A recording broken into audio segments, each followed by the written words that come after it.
For customers operating standalone or isolated single clusters, uploading images directly to Prism Element is available to manage local boot media and deploy VMs. An image can be uploaded from a disk or a URL. In Prism Element, click on the gear settings icon on the upper right, and then choose Image Configuration from the menu on the left, and finally select Upload Image. Here you will add a name, any annotations, type of image, and the storage container. Now choose your image source. First, we will choose URL. Enter the link to the ISO. Hit Save.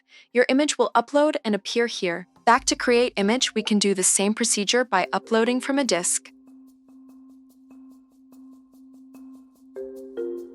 Please let us know if this was helpful. Thanks for watching.